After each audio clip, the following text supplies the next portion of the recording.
Hello friends, মিঠুর পাকশালায় আপনাদের সবাইকে স্বাগত। আজ আমি কড়াইশুঁটির সাথে চিড়ে দিয়ে ভীষণই হেলদি ও টেস্টি একটা রেসিপি আপনাদের সাথে শেয়ার করছি। এই জন্য এখানে প্রায় হাফ কাপ পরিমাণে কড়াইশুঁটি নিয়েছি, তার সাথে দিয়ে নিলাম এর সাথে নিয়ে নেব 2 টুকরো আদা। এরপর মিক্সির জারের মধ্যে কিছুটা জল দিয়ে এটাকে খুব ভালো করে পেস্ট তৈরি করে নেব। তো এখানে প্রায় 1/4 কাপ মতো জল দিয়েছি, তারপর এটাকে খুব ভালো করে পেস্ট তৈরি করে নিচ্ছি। তো এখন কড়াইশুঁটির পেস্টটা তৈরি করে একটা পাত্রের মধ্যে নিয়ে নিলাম। তো এটাকে নিয়ে পর মিক্সির জারটা ধুয়ে আবারও এখানে 2 চামচ মতো জল দিয়ে দিলাম। তো মিক্সির জারটা ধুয়ে জল দেওয়ার পর এটাকে খুব ভালো করে মিশিয়ে নিলাম। এরপর এখানে দিয়ে দেবো 2 টেবিল চামচ পরিমাণে বেসন। তো বেসন দিলে টেস্টটা ভীষণই ভালো হবে, সেজন্য এখানে 2 চামচ পরিমাণে বেসন দিয়ে দিলাম। এরপর বেসনটাকে এই কড়াইশুঁটির পেস্টের মধ্যে দিয়ে খুব ভালো করে একটু মিশিয়ে নেব, যাতে এর মধ্যে আর কোনো মোটা দানা না দেখা যায়, সেজন্য এটাকে খুব ভালো করে মিশিয়ে নিচ্ছি। তো বন্ধুরা, আজকের রেসিপিটা যদি ভালো লেগে থাকে তাহলে অবশ্যই বন্ধুদের সাথে একটু শেয়ার করে দেবেন এবং রেসিপি ভালো লাগলে একটা লাইক করতে ভুলবেন না। তো দেখুন, এটা খুব ভালো করে মেখে নিয়েছি। এরপর আমি এখানে নিয়ে নেব চিড়ে। তো প্রথমে এখানে মেজারিং কাপ মেপে 1 কাপ পরিমাণে চিড়ে নিয়েছি। এখানে আমি একটু পাতলা দানার চিড়েটা নিয়েছি। চিড়েটাকে খুব ভালো করে আগে চেলে পরিষ্কার করে রেখেছিলাম, তারপর চিড়েটা এখানে নিয়েছি। চিড়েটাকে আপনারা চাইলে একটু গুঁড়ো করেও ব্যবহার করতে পারেন, কিন্তু আমি এখানে গোটা গোটাই দিয়েছি, যেহেতু চিড়েটা পাতলা দানার চিড়ে এবং চিড়েটা খুব চটজলদি এটা ভিজে যায়। তো সেই জন্য চিড়েটাকে দিয়ে দেখুন খুব ভালো করে আগে এই পেস্টের মধ্যে মিশিয়ে নিচ্ছি। মেশানোর পরে যদি এটা নরম মনে হয় তাহলে সেক্ষেত্রে আবারও একটু চিড়ে এখানে মিশিয়ে নেব। যেহেতু এটাকে আমরা একটা বেশ নরম ডো মতো রেডি করব, সেজন্য এখানে এটা খুব বেশি পাতলা হলে চলবে না, একটু বেশ ঘন করে এটাকে চিড়েটাকে দিয়ে মিশিয়ে নিতে হবে। তো এটা এখন কিছুটা নরম মনে হচ্ছিল, সেই জন্য আমি আবারও 1/4 কাপ পরিমাণে চিড়ে এখানে দিয়ে দিয়েছি। তারপর এটার সাথে খুব ভালো করে আবারও মিশিয়ে নিচ্ছি। চিড়েটাকে এই পেস্টের মধ্যে খুব ভালো করে মিশিয়ে নেওয়া হয়ে গেলে এটাকে রেস্টে রেখে দেবো প্রায় 5 মিনিটের জন্য, চিড়েটা যাতে ভিজে খুব ভালো মতো নরম হয়ে যায়।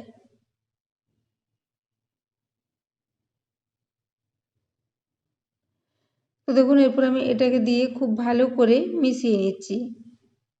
এটা এখন খুব ভালো করে মেশানো হয়ে গেছে। এরপর এটাকে ঢাকা দিয়ে রেস্টে রেখে দিলাম। এরপর এটা আমি 5 মিনিট পর ঢাকাটা খুলে নিচ্ছি। এটা এখন চিড়েটা খুব ভালো মতো ভিজে গেছে এবং একদমই নরম হয়ে গেছে। তো দেখুন, এই জন্য আমি চেক করে নিচ্ছি। তো দেখেই বুঝতে পারছেন চিড়েটা খুব ভালো মতো ভিজে গেছে।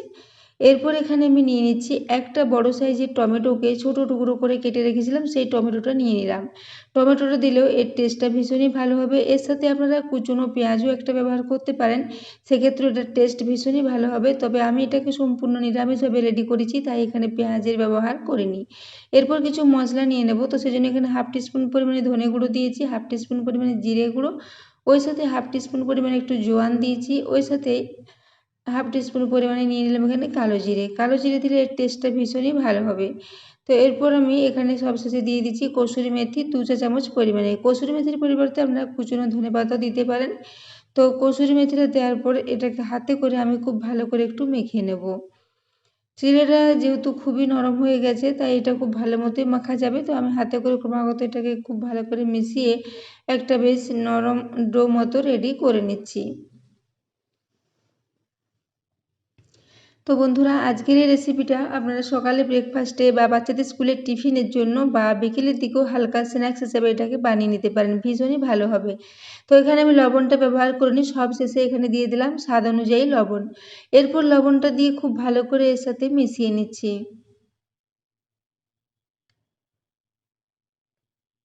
তো দেখুন, লবণটা দেওয়ার পরও খুব ভালো করে এর সাথে মিশিয়ে নিচ্ছি।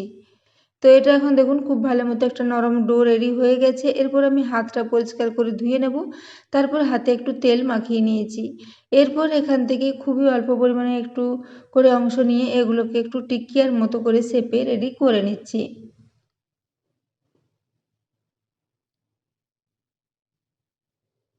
তো এইভাবে এটাকে গোল গোল ছোট ছোট টিকিয়ার মতো করে রেডি করে নিচ্ছি।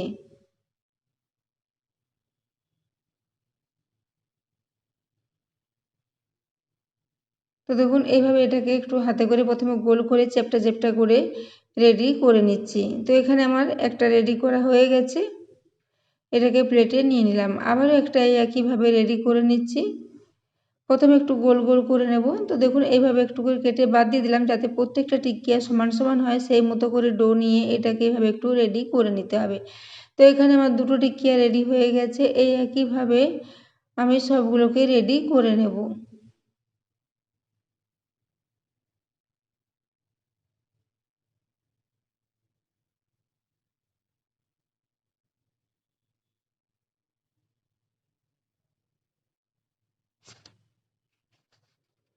তো দেখুন এটাকে টিকিয়াগুলো সব একইভাবে রেডি করে নিয়েছি। এরপর আমি গ্যাসে একটা কড়াই বসিয়ে দিয়েছি। তারপর এখানে খুবই অল্প পরিমাণে একটু আমি অলিভ অয়েল নিয়েছি। তো প্রায় 2 চা চামচ পরিমাণে তেল নিয়েছি। তেলটাকে একটু কড়ার চারিদিকে খুব ভালো করে মিশিয়ে নিলাম।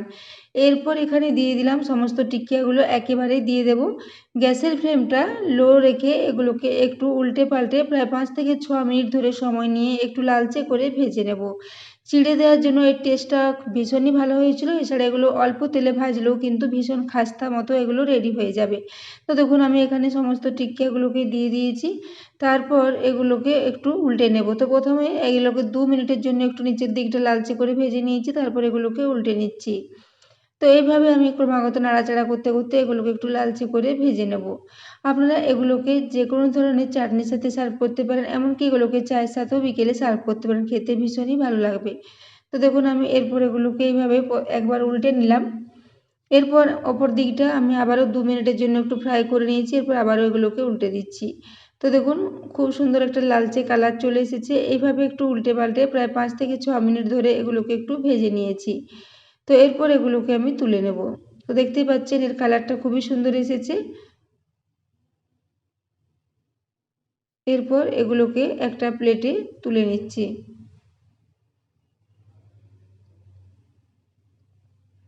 তো বন্ধুরা আজকের রেসিপিটা আপনারা অবশ্যই বাড়িতে একবার ট্রাই করবেন এবং কমেন্টে জানাতে ভুলবেন না আপনাদের কেমন লেগেছে।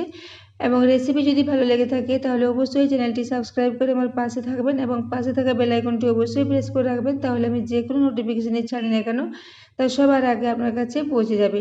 তো দেখুন এরপর আমি একে একে সবগুলোকে তুলে নিলাম প্লেটের মধ্যে এবং মাত্র 2 চা চামচ তেলে এগুলোকে রেডি করেছি। ভীষণই হেলদি একটা রেসিপি।